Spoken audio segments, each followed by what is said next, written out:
Yeah. So I'd like to ask you, in a recent interview, Max Holloway referred to you as an Olympic level point karate athlete. He said that you didn't cause a lot of damage, but you were really good at picking up the points, in the fight. And my question to you would be: would you plan to alter your approach this time round and go for the kill, or will you stick to the plan that worked? Oh, am I looking there? Okay. Yeah, yeah. I don't know where he's going with this. Again, he's just got a few. He's been saying some pretty crazy things. He's not really being himself, I believe. Uh, Again, this karate point Olympian.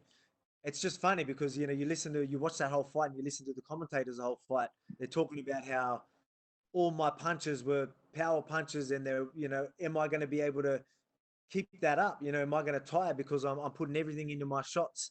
And the funny thing about what he's saying is he's known for his volume punches. He's known for his pitter patter. You know what I mean? He's known to just work people out early and then just put the volume punches in. He's never been a power puncher. That's what I just don't get where he's going with that. You know what I mean? He's just a yeah. I just again, he's got all these weird narratives.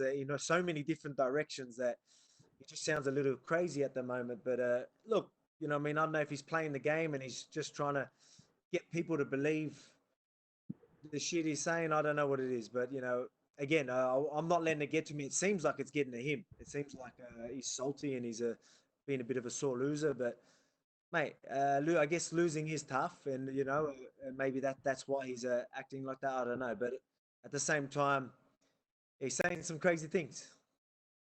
Yeah. Well, considering you managed to retain the title against Max this Saturday, who's next for you? Like former flyweight and bantamweight champ Henry Cejudo has recently expressed the desire to step out of retirement for a solitary super fight against you. So does that matchup entice you one bit? Like, could that be on the cards? Who was that? Sorry. Uh, Henry Cejudo. Oh, Henry Cejudo. Yeah. Yeah. Look, my eyes on my division. I want to defend my belt against number one contenders, and we've got a stacked division, and we've got a whole heap of contenders that are about to fight each other. So the rumors show that that's who's fighting. You got like Korean Zombie, and Brian Ortega, and then Yair Rodriguez a bit, Cater and Ige. So you've got all these guys fighting, and whoever has an impressive performance, they're going to be number one contender. And for Henry Cejudo to push in front of cut the line in front of a number one contender, there needs to be money involved because I'm not in. I'm not into that. As I've said from day one, I don't want to put my division on hold. I want to fight the number one contenders, and for me to be goat of this division, you need to take out your number one contenders. So if someone's going to push in front of the line, we need to be compensated for that. All right. Could we probably see you move up to 155 in the future? I mean, does that prospect of becoming a double champ in the UFC allow you? Look, that's something that I've got a division to hold. Yeah, so I've got my division to worry about. But again, if that comes to me, we can talk. And then obviously, as long as I'm staying active in my division and I can fit a fight in another division, I'm okay with that. I'm okay with that. But again, as long as my division isn't on hold, and then a fight like that comes to me, of course. But again, I'm not chasing that. These fights need to be brought to me because I'm chasing my contenders. Cool. Lastly, give us your prediction for the main event. I mean, who do you think leaves Abu Dhabi as the new welterweight champion? Masvidal or Usman? Yeah, yeah, man, it's gonna be a good fight. But I think Usman's gonna be hard to beat, especially on a full camp. Masvidal does have some wicked takedown defense. I still think a lot of people obviously know him for his striking, but he does do a fair bit of wrestling, and yeah, he digs the wrestling too. So I'm sure he can maybe stop a few takedowns, but Usman's pressure and just being in his face, I think is just might be a bit too much, especially with a full camp. Awesome. Yeah. Thank you so much for your time and best of luck for the fight. No worries. Thank you. Yeah. We'll go next to Gabriel Gonzalez with Cage Side Press. Your line is open. Hmm. Hey Alexander. A lot of talk about, like you asked for the fight, whereas, it seemed like the natural progression. Can you just explain, was the rematch with Max always the number one, or were there serious talks about facing, Yair Zabit or one of these other guys? Nah, the UFC never bring anyone but Max Holloway. So Max is telling everyone that I was asking for the fight, but that was just what the UFC were asking for. At the end of the day, you know, if that was the fight that they were going to push on me and there was no clear number one contenders, that was it. It ended up being the fight I wanted anyway. Again, for the biggest fight in my division is Max. There's no clear number one contenders. So, you know, a rematch against Max, of people, obviously he's still in his prime. You take out one of the greatest of all time, a lot of people throwing his name out there as a GOAT. And to take him out back to back, that's saying something. You know what I mean? For your profile, for the division. And right now, that's the biggest fight for me. And this is a fight that needs to happen. And, that's why I eventually was, you know what, let's just do this. Let's, even though my team were, should we do this rematch, is there any point? You clearly won the last fight. But again, there was no number one contenders. And I just thought for me and my profile and the division, this was the biggest fight. It's always a special occasion when you have a championship rematch back to back. It's usually safe for these guys who have been on top for a minute. Do you take anything from the history of those immediate rematches, like Chris Weidman versus Anderson Silva and how it went, Max versus Aldo, Stipe DC? Do you look at any of that history as you think about your fight? Not really. Not really. Again, nah, I don't. I'm not paying attention to that. I know my game. I know his game. I got my last fight to go off, and I got my camp, this camp to go off as well. I'm feeling good. I'm feeling powerful. I don't really believe in, of these types of things. I believe in my hard work, my skill, and who I am as a fighter, as a competitor. I know I'm the best featherweight of all time, or I will be, but I know I'm the best featherweight today. So I'm going to go out there and prove that this weekend. Can you describe what's your itinerary been like since you arrived? I mean, what time did you get there locally? What time is it right now as you're talking to us around the world? I got here early Saturday morning. We left Friday back home. We got here early Saturday morning, and then we'll quarantine for the 48 hours. But the process has been good. Now we're obviously doing a lot of media. We're out and about. We're all allowed to roll around in the safe zone. So it's been pretty good. It's been a busy schedule, but the process has been good. Everyone over here is doing their job well and making it easy for us fighters and for everyone else. Two last ones for me. Are you scheduled or do you have any plans to work out on that cage that they're showing all the pictures of outside in the beach? We're thinking of doing a little workout there. We might go over there and do some drilling. You probably can't do too hard of a session in this heat, but I might go out there and do a little session if we're allowed. I'll move around in there and get some photos, get some good content, and soak up some of that sun on that beach. So that'll be pretty cool. Last one. Did you have any feelings about not getting to be the main event when Burns pulled out and then they scheduled Masvidal? Look, obviously people were mentioning me being a main event. I still knew that there was an option of someone being replaced. For me, it doesn't really matter. You obviously being main event and all the focus on you is good. But at the same time, having Masvidal fight on this card as well is big. Obviously, that's more pay-per-views, and that brings it's already a stacked card. Even with two title fights, it's huge, and then to have three title fights and Masvidal as well, and Masvidal being the number one contender, it's big. It makes this card even bigger than what it already was, even though it's still massive. So I didn't really care about that. I'm glad Masvidal's filling in, and I know I'm putting on a show, and I'll be watching them afterwards as well. Thank you, Alex. Thank you. We'll go next to Mojan Wu with Shanghai Media. Your line is open. Hi, champ. Alexander, how are you, sir? Yeah, this is Hupu Sports from China. So I have a question about you. we know that you have the will and a determination to show you are the best in the featherweight division again. But during this pandemic period, you took this fight with like 6 weeks short notice. So do you think you have reached the fullest capacity for this rematch as you expected?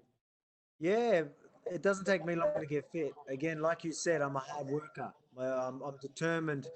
So even though I was in isolation, I was still determined to stay fit. I was doing home workouts. I was doing plenty of stuff. I stayed fit and I stayed strong. There was still plenty of other things I was able to work on, and the 6 weeks to get ready was more than enough.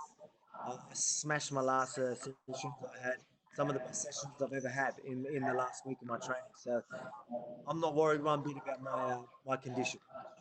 Wow, that's awesome. So Max said he wasn't able to do any sparring during the lockdown periods, but he trained via a Zoom video. Obviously, you didn't buy any of what he said. So do you think Max was trying to play a mental game with you? Do you think he's gonna bring anything different to surprise you this time? I don't know what it was, whether it's mental game or covering his own ass or whatever it is, or I don't know. But I mean, I don't believe it. I know he's prepared. I know I'm expecting the best Max there is. So come fight time, that's what I'm expecting. And the best Max I know I can beat. And if he is underprepared, that means it's just going to make things even easier for me. Wow, that's fantastic. You said you are going for the finish this time, and you believe that's what's going to happen. So, what kind of adjustment will you apply into this rematch? Will there be anything different compared to the first match? Yeah, there's obviously a few adjustments that we're both going to have to make. And I know one of his adjustments is going to be he's going to push forward. He's going to throw a lot more. He's not going to try and counter and try and make me miss. He's going to just throw a lot more. He's going to, like the later rounds where he did a little bit more, I think he's going to do that early. And that's dangerous to do with me. You're going to put yourself in risky positions like that. That's why I'm quite confident I'm going to put him away. Oh, that's awesome. One thing I found very interesting in recent Jordan Experience show, Max mentioned he was using a southpaw stance when last time he fought against you. You do remember that moment? And he told that to Joe Rogan when he used the southpaw stance, you didn't react immediately as he expected. So do you think that's a true thing as he described, or will he impact you anything? Oh man, there's a lot of things that he's saying that don't make sense. Even that, I know that my third round was my best round by far. I put a lot of hands on him that round, and he was in southpaw most of that time. So I highly doubt he's going to stay in southpaw because that didn't end well for him. That round was a bad round for him, and yeah, again, that's not where he's comfortable. Obviously, he knows how to shift stances, but he is an orthodox fighter. He's a volume fighter. He's a pressure fighter. There's not too much he can change. If he changes too much, he's going to be putting himself in an uncomfortable position, and that's just going to make the fight even easier for me. Thank you, sir. Appreciate it. And good luck on Saturday. Thank you. Thank you, champ. We'll go next to Ezekiel Bergonzi with Super Luchas. Your line is open. Hey, hello, Alexander. How are you? I'm very good. How are you? Fine, thank you. Do you think Max Holloway underestimate your abilities for this fight? Because he say that he was very sure he won, and say you need to prove something, and that's very weird because you're the champ. So, do you think that he's underestimating you? That's the question. Yeah, again, he's saying some weird things. He's saying a lot of weird things, but I'm the champ. I beat him. You know what I mean? I know I'm the champ, but that doesn't mean I ain't going to find ways to keep myself motivated. You know what I mean? I still got something to prove because there's still people that doubt me. And I know there's not many of them. I know there's a majority of people know I won that last fight, know I will do it again. But there's still a lot of people that think Max can take that away from me. I want to leave no doubt in anyone's mind. That's the type of champion I am. To be the best, you've got to beat the best. And there's still some people that think Max might be the best. And he's not. And I get to prove that this weekend. So that's why, he can say what he wants. But, me, I'm real. I'm a realist. Again, like, you know what I mean? that's just who I am. I'll find ways to keep motivated, and this is who I am. This is the biggest fight for me, and that's why I want it. I'm the champ, but I'm still going to look for the biggest fights in my division and the most competitive fights. If people think that this is a guy that's going to beat me, I'm going to want to fight them. I'm going to be ready. I'm going to be calling them out. So he can take it however he wants it, but that's how it is.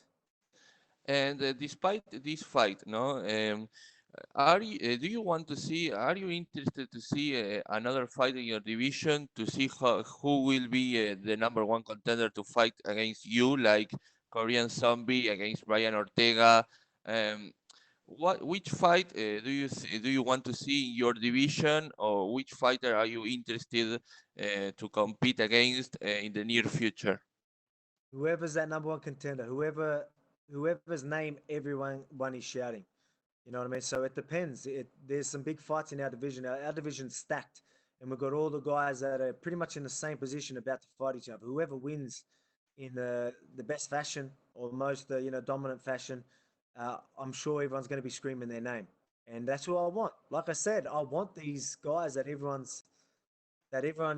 thinks can take me out. You know what I mean? If you want to be the greatest of all time in your division, this is what you need to do. And this is how it should be done. You know what I mean? I believe in the ranking system and I want them number one contenders. So whoever's next in line, whoever deserves that shot can get it. And talking about that, now you say you want to be the best of all time in your division. Do you think that there is that goal is not something that fighters want anymore because there's a lot of crossing divisions, like for example, Cejudo won the flyweight title and then he jumped right away to fight for the bantamweight title instead of defending his belt in the 125 division. Do you want to go from to other way, like fighting first all the contenders and then see if you want to jump to other division? What do you think about that? Man, again, like I got a division to hold, and I'm not all. I get why people want to do that, but again, that's not what it's all about. I don't want to not fight my number one contenders, keep my division on hold, just so I can fight in other divisions, just so I could hang on to my belt. You know, what I mean, a lot of people are doing that, and I don't believe in that. But in saying that, I want to stay active. I want to be an active champion. So if me doing that, if I'm fighting my number one contenders, and I've got room to fit in a lightweight fight, again, to get that champ status. As long as I'm not holding my division up, I'm all for it. If that opportunity comes to me, I'll be all for it. But I'm not going there chasing it, if you get what I mean. And talking about other topic, now there you can pre-order your children's book. Congratulations! And how it came the idea to write that book and try to reach the children and talking about your past as a fighter and as a champion. How it came that idea? Well, everyone that knows me knows that I'm a family man. That's just who I am. I take pride in that. You know what I mean? And I take pride in the person I am. As I say, I'm not perfect, but I at least try to be. I at least try and have morals. I try and stay disciplined. I try and do the right thing. You know what I mean? And that's something I want to push on the new generation. That's something I'm proud of, and that's something that there's a lot of UFC fighters that are like that, but we don't get portrayed like that. There's a lot of fighters that are some of the most respectful people I've ever met, and a lot of us get portrayed as thugs, as you know what I mean, but we're not all like that. And I think this is really good for the UFC. I think this is really good for our sport to really show a different side to us athletes. And this is something I'm proud of, and it's this is my brand.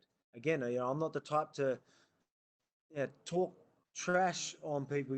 Maybe me and Max are having some words, but I'm just telling it how it is. But I'm not going to throw shade on someone for no reason. That's just not who I am. Mhm. I'm a respectful guy, and and I always will be, and at least try and be. So that's again that's who I am. That's my brand, and our children's book just fits that perfectly. And again, I think it's huge for me. I think it's huge for the sport, and I think it's huge for us fighters. And I want people to see that we're not all thugs, and we have some really good people in this sport that children can look up to. And my last question is, are you will you write a book, but a novel? Like you, do you want to explore other aspects of your writing in the near future, like a novel or storybooks, Yeah, little tales? yeah, for sure. You know what I mean. It's there's so much you can do. Again, you know what I mean. Like right now, a children's book was something that we wanted to do, and I think it's just the timing of it and just everything about it. It's just perfect. You know what I mean. But again, we want to do a lot. Again, you've got a brand and you want to build off that. So you want to build your empire, as they say, and I definitely would love to tell my actual story. You know what I mean. So that's definitely something that I got my eye on. Well, thank you very much, and good luck on Saturday. Thank you. We'll go next to Damon Martin with MMAfighting.com. Your line is open. Hey, Alex, when we spoke after the first fight with Max, when you were coming out of the hand surgery, you told me that, at the time you hoped maybe Max would get another fight, maybe get another win, and the featherweight division could kind of shake itself out a little bit to determine who would get your first title defense.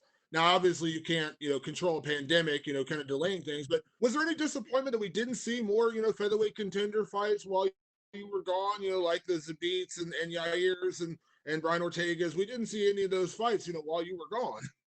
Yeah, well that's why this fight is happening. This is the fight the UFC were pushing from the start. As you said, I was saying that there's it'd be good. Like I clearly won that last fight. Should we look at a new number one contender? But there wasn't really any number one contenders, and as you said, no one fought. So as time went on, the UFC obviously were looking for fights, and it ended up being there's no one else but Max. Then you know what I mean. There's no clear number one contenders. The biggest fight for me right now is against Max in our division. That is the biggest fight because there is no clear number one. So, and I didn't want to miss this opportunity fighting on Fight Island. So I was saying, yeah, they wanted to fight, and I'm like, they wanted Max, and I said, all right, you know what, let's do it. I don't want to wait around for a number one contender. Let's go out there and take him out again. Prove yourself as the best featherweight in the world. I am the best featherweight in the world. I know most of the world knows that, but there's still some people that doubt me, and I want to get them all on board. I want Max to know that even though he knows he lost that fight, I want him to really know this time. I want him to have his head down while my hand gets raised, knowing that he lost. And I don't mean that in any disrespect, but I just mean that in a way where he somehow thinks he won that last fight and he's still talking about it. Whether I don't know where he's going with that, but I'm going to leave no doubt in his mind and the rest of the world. Typically, going into a title fight, Alex, the champion has the pressure on their shoulders. You're the defending champion, you're going out to defend your belt. But in a weird way, Max getting this automatic rematch, there's a lot of pressure on him because if he loses to you a second time, as long as you're champion, there's probably not going to be a chance of a third fight. I mean, do you feel like that actually adds a little bit more pressure to his side going into this one? Because again, he loses, as long as you're champion, there's not a good chance he's going to get another shot at you. Yeah, man, it just depends on the fighter. You know what I mean? If I was in his position, I wouldn't let the pressure get to me. You know what I mean? So, I believe I've got them. Even if you were to say, is a pressure on you, like on myself, I'll be like, no, it's not, because that's the type of person I am. I can really control my emotions, and I'm really good at keeping myself composed. So, and I think he is as well. So I don't know whether there is pressure on him. Is he looking at it as a last chance to get his belt back, and then he moves up anyway? Maybe that's how he's looking at it. So maybe there's not much pressure on him because he thinks, if I lose, I move up. I don't know if I want to keep doing this to my body anyway in this division. So maybe that's where his head's at. Maybe he's just like, oh, one last crack, make a bit of money. I don't know. Is that why he supposedly didn't do a camp with training partners, even though I don't believe that one bit? You know what I mean? I don't know. I don't believe any of that, but I don't think there's too much pressure on him. Last question for me, Alex. I'm not going to ask you to psychoanalyze Max Holloway, but there is a mental aspect to fighting. And you mentioned some of kind of the weird things he said, talking about the training camp, and felt like maybe he's a bit of a sore loser coming out of that fight. Like, what do you think of Max going into this fight? Because it seems like his demeanor is different and kind of odd in terms of like how he's addressing the title and the rematch, and it's kind of weird. Like, what do you make of that? And do you feel like that is an aspect that maybe you can exploit in the fight? Yeah, man. There's something different about it. The way he is. I don't know what it is. Again, like, man, I don't hate the guy. I got respect for the guy, and you could see clearly after my fight, I was saying he was a great champion, and I want to be a great champion too. And that's how I know Max Holloway. And to see him say these things and act like the way he's acting, it's quite surprising. It just doesn't suit him. It's not how he should be going about it. I think again, it's just, I don't know. I don't know why he's taking it that way. Again, I'm blown away by it, but at the same time, it makes me want to put a bit more of a beating on him as well. So I think it's again, I can use this as fuel. You know what I mean? He's saying the wrong things and whatever. You know what I mean? Like again, it is odd. I don't know where he's going with all these weird narratives. You know what I mean? Like the leg kicks weren't working. He was saying that the commentary was biased for me. You know what I mean? It was crazy. Acting like I'm a karate point puncher when he's known for his volume punching, pitter patter. You had the commentary talking about how I'm looking to throw power shots and finish the fight. Am I going to be able to kick this pace up and keep this power up? Am I going to gas because I'm throwing everything into my punches? So you know what I mean? Like it's just crazy where he's going with everything. Some people are believing it. Maybe he's just playing the game. He's playing the game and he wants people to believe him and again, a lot of people got a lot of time to believe that, especially in this pandemic. But I don't know where he's going with it. It doesn't suit him. I hope he's okay. To be honest, again, I don't hate the guy, but he's going to make this win even easier for me with the way he's going about it. Thanks very much. Thank you. We will take our final questions from Danny Segura with MMA Junkie. Your line is open.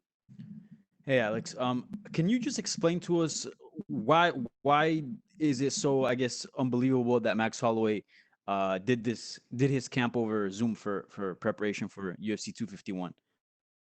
And like you need that contact training. You need it. You know what I mean? Even me I had 6 weeks contact training, and then you didn't have contact training before that. I went out of my way, or my team went out of their way to get an exemption to make that happen. Went through the government, and they got an exemption so we could do contact training because it's important. There's keeping fit. Oh, don't get me wrong, I was keeping fit and I was staying strong, but to say that I am fight fit and ready to fight for a title, uh, it's just ridiculous. And I'm sure he wouldn't put himself in that position. You know what I mean? He wants to take that belt. I'm sure he wants that belt back. And him having a camp without any training partners, it just doesn't make sense. And if that is the case, maybe he doesn't really care. Maybe he's fighting for the money. I don't know what it is. Maybe he doesn't really care about this division anymore. I don't know. If that's the case, I really don't think he's committed to this fight like he should be. You know what I mean? And I hope he had a full camp because I'll beat him. I believe I beat him. Well, I did beat him on his best day, and I believe I'll do that this camp too. And if he is underprepared, man, I truly do believe I'll be putting a beating on him. You know what I mean? And again, that's just the truth. You know what I mean? I'm not being disrespectful, but if you come into this fight underprepared, you're gonna make that night very hard for you. Yeah, for sure. And with some of the comments you've said, and also some of the comments that your coach has made, it almost feels like you guys are saying that you and your team have Max Holloway's number, regardless of whether he's full camp or Zoom camp, whatever it is. Is that how you feel? You feel like you have Max Holloway's number Yeah, here? I do. I mean, I said that before the fight. But again, you've got to prove yourself, and I did that. See, a lot of people don't realize that we were making adjustments that whole fight. He made adjustments that whole fight, and I still stayed in front the whole time. Every time he adjusted, I countered it. You know what I mean? He made adjustments, and then I adjusted to it. Later rounds, people are saying they were better rounds. I still won them rounds with a broken hand. Like, you know what I mean? I didn't want to use that as an excuse because that's not who I am. But I mean, people are saying that I was slowing down towards the end and he started getting a little bit and seeing more success in them later rounds. I broke my hand and I knew I won. So maybe I had to pull back and I still won them rounds. You know what I mean? People are saying that he had later rounds that were better, but I still won them rounds. You know what I mean? So it just showed you when he made adjustments, I was still better. When I had a broken hand, I was still better. You know what I mean? And again, I'm not throwing shade on the man, but I've just got his number. You know what I mean? And I am the best featherweight in the world, and I proved that December, and I'll prove it again this weekend. And this is your first fight as a champion. Um, does it have any different feeling? How do you feel about entering this fight already with gold? It doesn't feel any different. It doesn't. You know what I mean? Honestly, again, I got a job to do. You know what I mean? I gotta not only bring the belt. I want to say I'm going to bring this belt back to my family. Which the reason why I want to bring this belt back to the family is because I want to bring the win back to my family. I want to bring the money back to my family. I want to bring the success of having this belt back to my family, back to my team, back to Australia. You get what I mean? So me defending my belt isn't my main my main focus, isn't my main motivation. So this is still another fight for me. You know what I mean? I'm still going to go out there and I'm still more motivated than ever. I don't care if I've got that belt, people are chasing me. Again, I'm chasing them. I'm coming after them. I'm coming after that win. Every single one of them, I want to win every fight. And that's my motivation. All right, thank you, Alex. Best of luck. Thank you. Thanks for That's joining us everything. today, Alex. You're all good. Thank you.